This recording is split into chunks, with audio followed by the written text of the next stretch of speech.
Hi, my name is Nicole Jackson. I'm with the NPCA Next Generation Advisory Council, and I'm from Columbus, Ohio.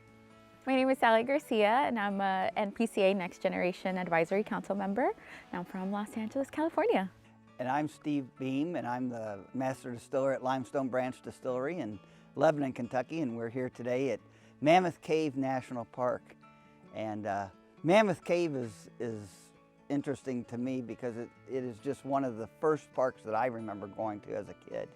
And our family has been coming here almost the founding of the park. I see photos of both the Beams and my mother's family, the Dance, way back when, in their Victorian outfits and things, coming to see the cave. And so it was a big deal even back then.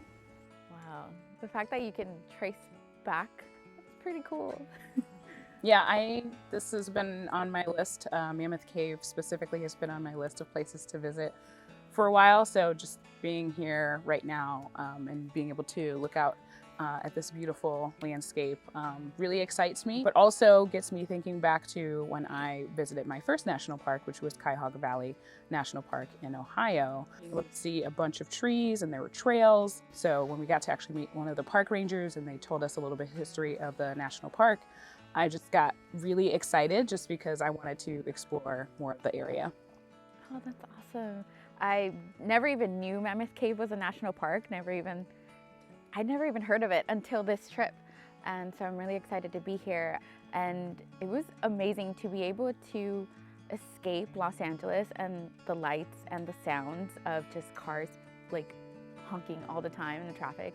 And being able to be in a space that was so open and clear at night. I remember seeing, I think, probably my first shooting star at Joshua Tree National Park, and I thought that was amazing. And I have yet to take my family, but that's definitely like on my to-do list for next year.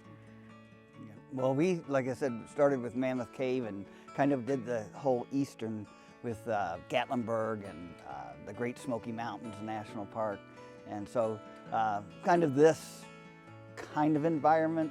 And then as I got older, we went to seashores and to Yosemite and Yellowstone and all the great national parks as well. Although this is a great national park. Yeah, it's not that well known, I feel like it, but being able to visit places like this makes you kind of have a new appreciation for open spaces and for new experiences, specifically for people who can experience it at such a young age, right? You had the amazing privilege of being able to visit these places from such a young age, and just like, myself, maybe Nicole knows how not all of us grew up going into, my first national park was at 22, 23, and it can be life-changing for someone, and you want someone to experience it, and so you grow this love for these open spaces, and you want to share your love not just to others, but you want to bring others to get involved and just camp and escape and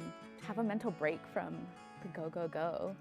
Yeah, that's similar to my experience, just not, even though it was a class trip that I took and some of the students looked like me, I think having that understanding that even as I got older, I wasn't seeing a lot of people of color in parks and was always wondering why. But also the connection to where I lived in Cleveland, Ohio, really got me kind of that extra boost that I needed to want to explore the rest of the parks, whether it be national parks, state parks, and even our metro parks, that got me kind of that spark and that interest to want to explore more of the national parks, but also thinking about my second national park visit was actually Point Reyes, seashore, and that was an awesome experience just because it was in a totally different place, and just being able to see the ocean, the different types of wildlife, birds, and even being introduced to a black park ranger. I didn't know that was a thing, so to be able to have a conversation with a black park ranger and hear their experience of how they got into loving the national parks as well as exposing others in the community to those places just really got me even more excited of, who else can I introduce myself to and let them know my passion and understanding of my perspective of parks, but that they're for everyone. Storytelling is so important. The way you recreate, be represented in these spaces, I think makes a very big difference, because I would just go to like my local park as well and just have a carne asada with my family. And that's what was like, exploring the outdoors, or that's what was going outside was meant for us. But when you grow up seeing brochures of like camping and climbing, and you're like, I have none of that. I, don't have the time, or my parents don't have the time to take me to these places.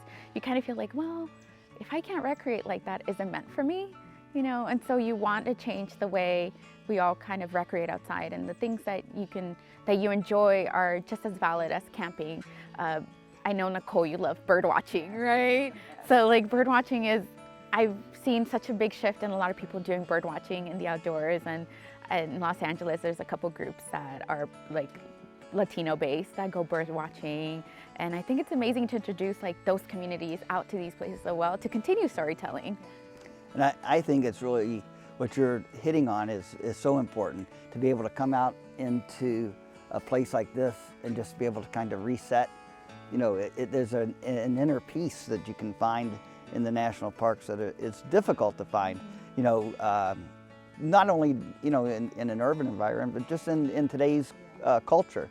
We're always connected to our phone and different things, and to be able to come out into an area like this and really get in touch with nature, get in touch with yourself. It's so important to ground people like that.